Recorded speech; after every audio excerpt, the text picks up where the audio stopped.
I know you're probably considering the GoPro Max, but just wait a minute. In this video, I'm going to give you my initial thoughts on the Max, as well as 3 other future cameras you should consider instead of the Max. Now, the biggest question I've been getting is how does it compare to the Insta360 One X? And to be honest with you, it's basically the same camera. Yes, they are different in many ways, but they're also similar in probably more ways. On paper, they have more or less the same specs. So when the Max came out, I was like, is this GoPro's version of the One X? Maybe I'd call it the One X of 2019 because it does have some things that it does better than the One X. Like for example, the first one is the touch screen at the front. This is the best screen I've ever seen from a point and shoot 360 camera. Firstly, it's the only color screen I've seen from a 360 camera under $500. And also what's really cool is, watch this. You can watch back your 360 clips on the actual camera. That is seriously cool. Great feature, you can't argue with that. Overall, the design's pretty good as well. It's made of rubber, the lenses are good quality. It's got a battery latch here on the side.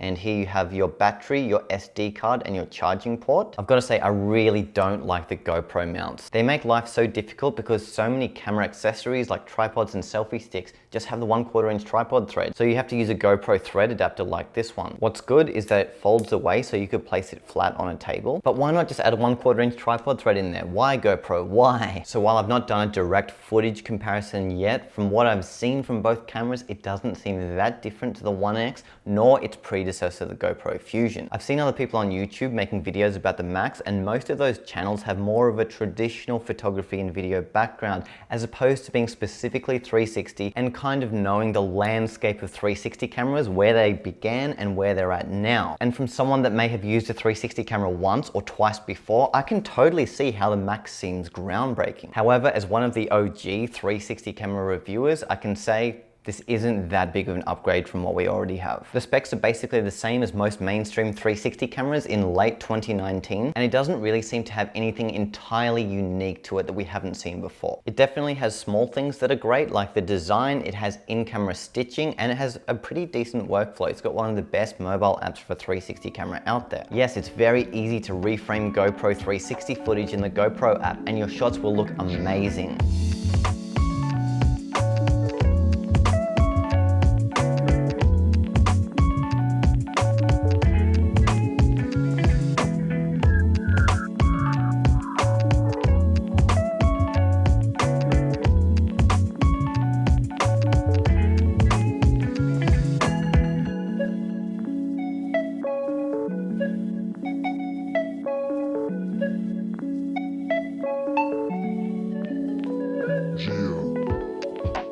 In fact, I'd say this has one of the best apps for reframing 360 video of any camera. But newsflash, the One X could already do this. The One X already has a great app, and a lot of the things I'm seeing in the GoPro app, you've been able to do for over a year already with the One X. So to answer the question of whether you should upgrade from the One X to the Max, I would say no, because it's the same camera and it's not enough of an upgrade. Now, I will make a proper comparison video between the two, so stay tuned for that. But for now, I would say no, don't upgrade from the One X to Max. It's got to be said that GoPro are great at marketing. Whenever they release a new video hyping up their new camera, it looks bloody amazing, like a cinematic production, and it makes you think, shut up and take my money, before you've even seen a single review about it. But keep in mind, they put in so much time and effort into these marketing videos. And I remember when the Fusion came out over a year ago, their promotional video was so amazing. This looked like the most revolutionary camera ever. And while it definitely did live up to the hype, I never saw a single shot after that that lived up to their marketing video. So really, I see the Max as an updated version of the Fusion. They have almost identical specs, but it seems they fixed a lot of the workflow issues that the Fusion had. The mobile app is really a lot better now, and the desktop software has come forward leaps and bounds. Though it still seems to have the #1 issue I had with the Fusion, and that is you can't download your 360 photos onto your phone. I mean, yes, you can reframe them in the overcapture mode and export that as a reframed photo, but I'm talking exporting as a 360 photo to your camera roll so you can then edit it in other apps and basically just keep it in 360 format. In its defense, you can airdrop the equirectangular another 360 photo to your computer. And you can even save to files on the phone. It just means it's going to be put in some deep, complicated menu somewhere on your phone, but not directly on your camera roll. Look, I'm not going to say this is a deal-breaking feature, it's just a bit annoying. So at this point, I can say with confidence that the GoPro Max is not a game changer. It's just a more workable version of the GoPro Fusion. However, if you don't already own a 360 camera, then I think the GoPro Max would be a good choice, especially if you need it for GoPro type video content, so extreme sports and vlogging and anywhere where you're out and about and you want a small light camera to capture the moment. Now I will make a proper review about the GoPro Max, but I wanted to use this video as an opportunity to answer the 6,000 questions I've been getting on Instagram and YouTube and Facebook. Now here are 3 future cameras I think you should consider over the GoPro Max. So the camera company Candle have announced they're releasing a new 360 camera on November 7th. They've given me access to the spec sheet and I can tell you that the specs are better than the GoPro Max in every way. Something I can almost guarantee though is it won't have as good of a smartphone app as the Max, and because they're a smaller company than GoPro, it's just going to take longer to fix the bugs that will come out with the initial camera. But if you're someone that obsesses over resolution, then I'd say you'll definitely want to wait another few days just to see what the other option is. The second camera is the X-Phase Pro, and this is a 200 megapixel camera that has already technically been released, but it's still in beta and there are a lot of issues they're still working on fixing. So apparently a working model of the X-Phase Pro S will be ready in mid-November. So if you prefer 360 photos over 360 videos, that's definitely one to look for. Now for the third camera. I think we all know what's coming.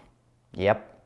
The One X2. From having observed Insta360 over the past several years, it seems like after they release a new camera, they immediately start working on the next one, and I am almost certain they'll be working on the One X2 right now. I don't think it will be out by Christmas, but no doubt there's going to be some kind of upgraded camera in the works. I'm guessing early 2020. And the specs of it, yeah, they'll be better than this and better than that. I've got no idea. I'm just speculating, but I'm speculating with a good amount of certainty. So if you can afford this now, then by all means go for it. If you have a little less money, get this. Basically, no matter which one you choose, you're going to get a good camera. 360 cameras are getting so good and they're getting better and better with each release. So if you bought either of them now, you'll be happy. You can always just sell it on eBay in a few months if you find something else you like. Anyway, those are my initial thoughts. I'll be sure to post more about the GoPro Max in the very near future. But for now, what do you want to know about the Max? Let me know down in the comments and I'll do my best to include the best questions in my review video.